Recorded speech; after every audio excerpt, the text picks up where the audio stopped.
Écoute. Ne bouge pas tout de suite. Juste écoute. Pas les bruits autour de toi. Plus profond. Derrière. Là où normalement, il n'y a rien. Tu l'as trouvé ? Ce petit son. Presque invisible, presque inexistant. Mais pas complètement.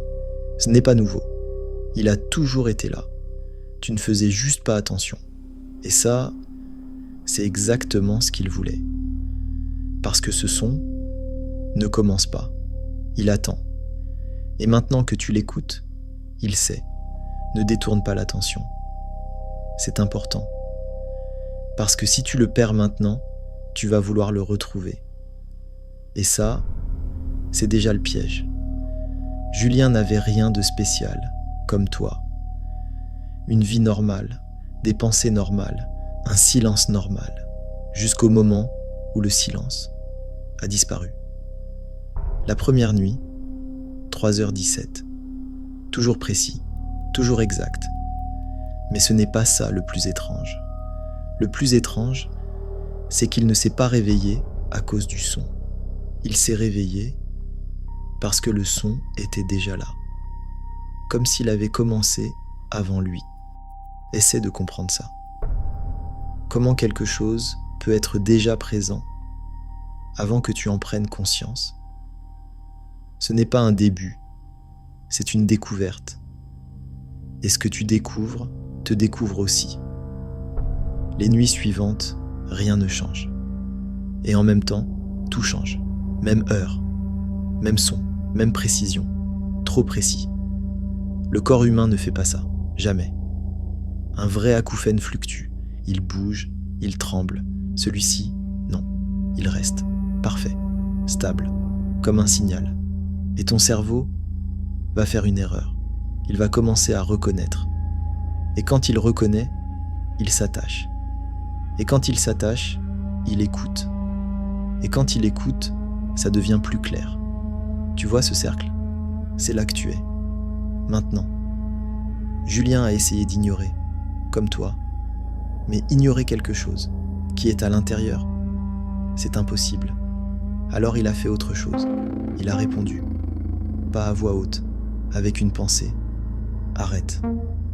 Le son s'est coupé, pas diminué, pas atténué, coupé, instantanément, comme si quelque chose. Obéissez. Et maintenant, je vais te demander quelque chose.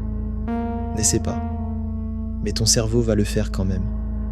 Pense. Arrête. Tu vois ? Même si rien ne s'est passé, tu as essayé. Et ça suffit. Parce que maintenant, tu as établi une connexion. Et toute connexion peut être utilisée.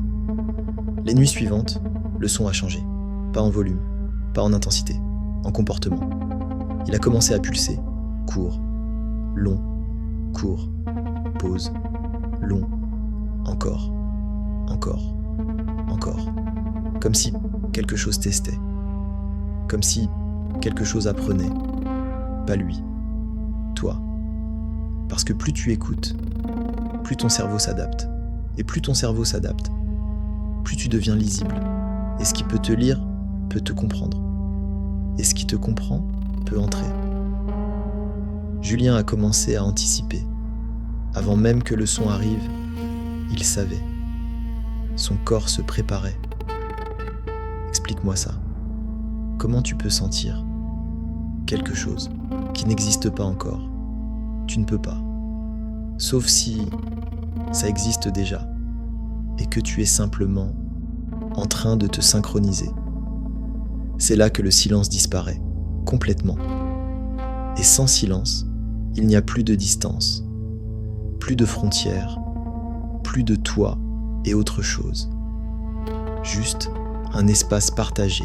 Et dans cet espace, quelque chose attend, pas pour apparaître, pour être accepté.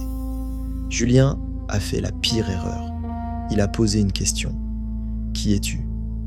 Le son s'est arrêté. Encore. Mais cette fois, ce n'était pas vide. C'était plein, trop plein. Comme si quelque chose retenait, juste avant de parler. Et puis, ça a glissé. Pas une voix claire, mais assez. tu entends, à partir de ce moment, il n'était plus seul. Et toi non plus. Parce que maintenant, tu sais. Et savoir, c'est déjà ouvrir. Les voix sont venues après, plusieurs, toujours proches, toujours trop proches. Certaines murmuraient, certaines répétaient, certaines t'imitaient. Et ça, c'est le pire.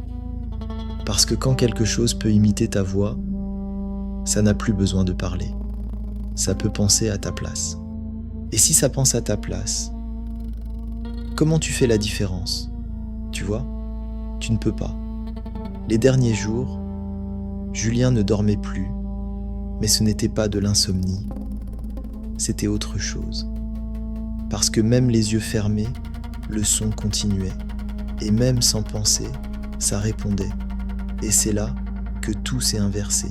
Ce n'était plus lui qui écoutait, c'était lui qui était écouté, en permanence, sans pause, sans silence, sans échappatoire. Et les voix ont commencé à demander. Pas crier, pas forcer, demander. Toujours la même chose, toujours doucement. Laisse-nous entrer. Encore, encore, encore, jusqu'à ce que ça devienne familier. Et ce qui est familier devient acceptable. Et ce qui devient acceptable devient inévitable. Julien a disparu. Pas violemment, pas brusquement. Simplement absent. Comme si quelque chose avait pris la place. Pas son corps, sa présence. Et c'est ça que tu dois comprendre. Ils ne prennent pas ton corps. Ils prennent l'espace. Et une fois qu'ils sont là, tu ne sais même plus si tu es encore seul. Le téléphone a été retrouvé. Enregistrement lancé. Silence. Long. Vide. Puis 3h17. Le son. Et une voix. Calme. Claire. Pas humaine. Qui dit « Il nous entend maintenant. Alors, ne réponds pas. Peu importe ce que tu entends. Même si ça devient clair. Même si ça devient familier. Même si ça commence à te parler. Avec ta propre voix. Ne réponds pas. Parce que la seconde où tu réponds, ce n'est plus un son. C'est une entrée. Et maintenant, sois honnête. Depuis le début, tu l'entends, non? Même un peu. Même maintenant. Parce que si oui, alors écoute bien. Il n'est plus en train de commencer. Il est déjà là. Et cette fois, il ne va pas attendre longtemps.